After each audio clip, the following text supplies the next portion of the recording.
Hello students, welcome to my channel.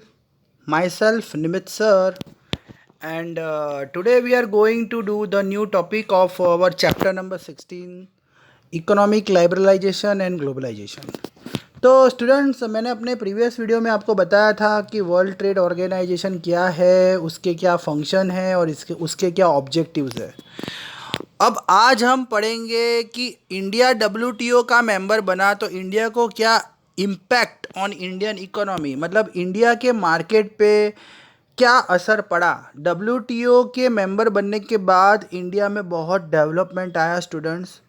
हम लोगों ने बहुत सारे अचीवमेंट्स किए, बिजनेस बढ़ा, फॉरेन कंपनियों के साथ हमारा टाई अप हुआ। तो आइए देखते हैं मैं क्या बताना चाहता हूँ आपको। India is a member of WTO since इस इंसेप्शंस का मतलब जब से 1995 में डब्ल्यूटीओ बना है तब से इंडिया इसका मेंबर है। So what will be the impact, तो इंडिया को क्या असर हुआ, उसके क्या इंडिया को बेनिफिट्स मिले डब्ल्यूटीओ के मेंबर बनने से, आइए देखते हैं। सबसे पहला पॉइंट है India's contribution to the world trade was 0.5%।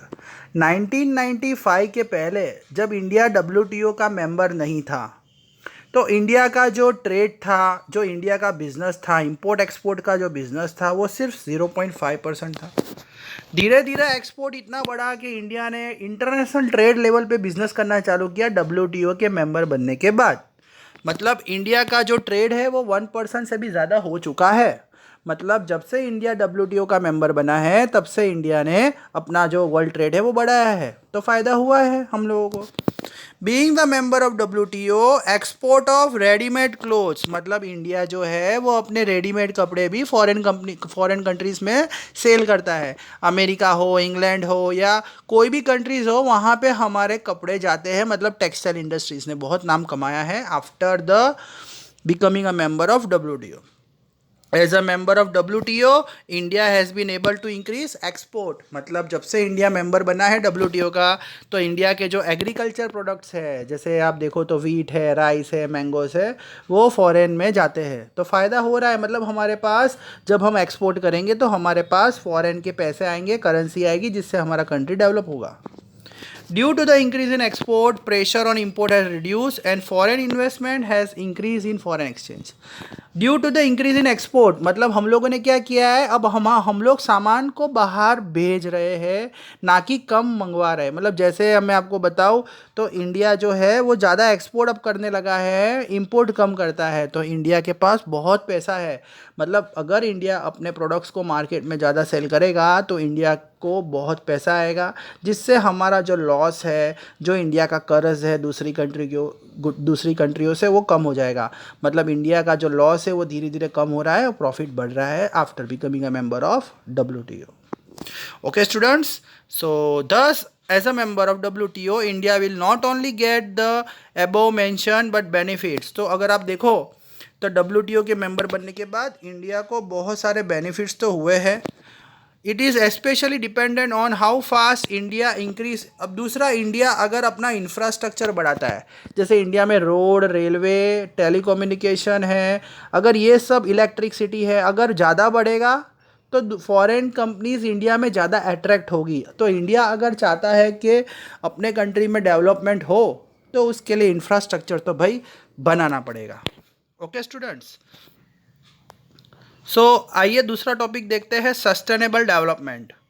तो सस्टेनेबल डेवलपमेंट क्या है? According to the definition of sustainable development is the development which meet the need of present generation without compromising the ability of future generation. मतलब आपको सबको पता है resources हमारे पास, सबके पास लिमिटेड है। कोल ले लो, वाटर ले लो, पेट्रोल ले लो, गोल्ड ले लो, ये सारी चीज़ें जो है ना वो बहुत लिमिटेड है। अगर हम लोगों ने उसका अनलिमिटेड यूज़ किया तो फ्यूचर में जो हमारे बच्चे आएंगे, फ्यूचर में जो पीढ़ी आने वाली है, उनको ये यूज़ करने का मौका नहीं मिलेगा। तो सस्टेनेबल डेवलपमेंट हमें ये बताता है कि आपको जो मिला है रिसोर्सिस वो आप यूज़ करो, पर लिमिटेड यूज़ करो। फ्यूचर में जो आने वाले उनके लिए भी हमें उसे रख के जाना है, ना कि पूरा ख़त्म करके जाना। इतना सेल्फिश हमें नहीं बनना है। Thus, the idea of sustainable development developed because of extreme effect on nature, near human habitation and man created.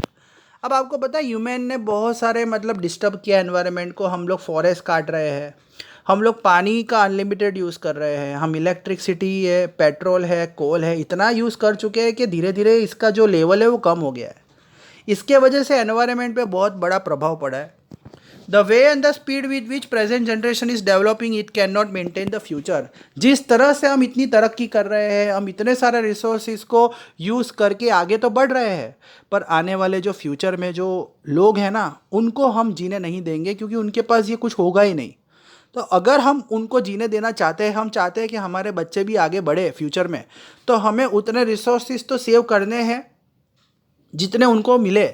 मतलब आप लिमिटेड यूज़ करो। देर is a fear that luxuries which present generation is enjoying may not be available. जो luxuries आपको मिल रही है, जो hi fi चीज़ें मिल रही है, जैसे पेट्रोल मिल रहा है आपको, गोल्ड मिल रहा है, ये जो आप इसका इंजॉयमेंट ले रहे हो सकता है कि आपको तो मिले बट फ्यूचर में लोगों को नहीं मिले। तो सस्टेनेबल डेवलपमेंट हमें ये बताता है कि use the resource limited but save for the future people.